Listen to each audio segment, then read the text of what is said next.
नमस्कार जय जगन्नाथ आपण समस्त कुकिंग विथ सुरभि चैनल अनेक अनेक स्वागत।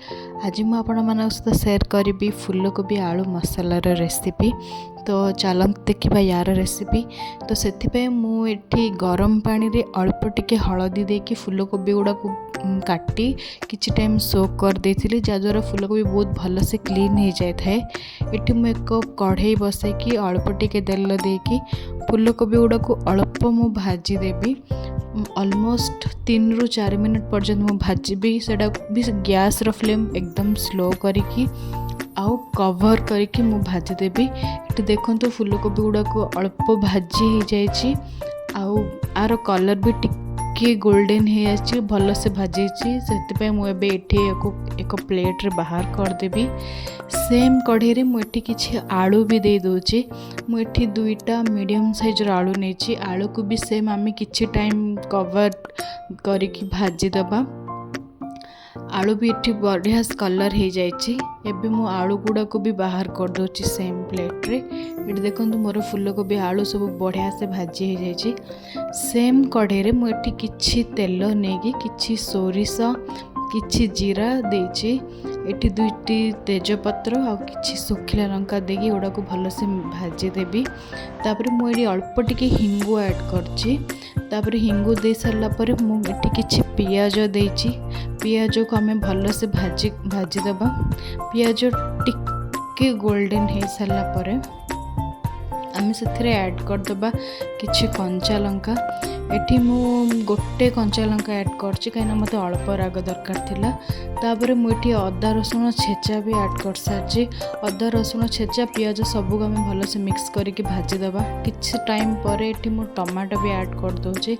टमाटो दो इमिडिएटली लंका गुंड हलदी गुंड लाल मिर्च पाउडर मुझे काश्मीरी लाल मिर्च यूज करछि, धनिया गुंड और जीरा गुंड देकी को भल से मिक्स करके किछि टाइम पर कवर करके मु छाड़ीदेवी या टमाटो को सिझिबा पई। किछि टाइम पर देखंतु एठी टमाटो बहुत बढ़िया से सिझी गलानी। टमाटो एकदम सॉफ्ट होकी मसला सहित पूरा मिक्स हो गलानी। एठी हमर पूरा मसला रेडी हो जाइए। एठी मु एबे दे दोछि गोटे स्पून गरम मसला गुंड। गरम मसला मु लास्ट रे ऐड करिछि। तापरे आउ मु किछि दे दोछि कस्तूरी मेथी। आकु मु हाथ रे रब करके दोछि। कस्तूरी मेथी देबा द्वारा गोटे बहुत बढ़िया गोटे फ्लेवर आसता है। आपको भी मुझे टिके टाइम छाड़देवी कवर करके। तापर एबे पूरा प्रॉपर आमर मसला सबू रेडी हो सारी। एठी मुझे टाइमिंग रे ऐड कर दूची आमर परिबा मीन्स फूलकोबी आलू को जो भाजी के रखते एबे मुझे ऐड कर दूची। आपको आम भल से मिक्स करवा किछि टाइम पाई मिक्स करके कवर करके मुझे एगेन एगुड़ा को छाड़देवी।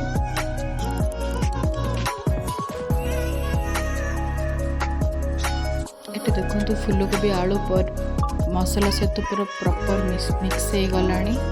ये टाइमिंग रे मुझे मुझे 5 ରୁ 7 मिनट छाड़ देछि कवर करके। 5 ରୁ 7 मिनट पर एठी मु अल्प टिके पानी दूची। आपन को जदि अधिक झोल दरकार तो आप अधिक झोल दे पारे। एठी मु अल्प पानी दूची। अल्प पानी देके आउ किछि टाइम पय आमे छाड़ी दबा। तो हमर सेतिर फूलकोबी आलू एकदम सिझी जिवो।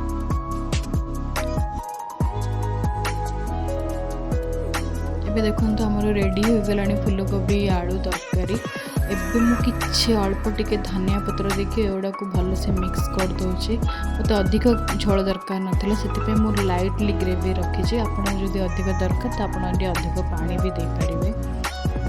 ତ ଯଦି ଭିଡ଼ିଓଟି ଭଲ ଲାଗିଛି ଲାଇକ୍ କରିବେ, ସେୟାର କରିବେ ଆଉ ସବସ୍କ୍ରାଇବ୍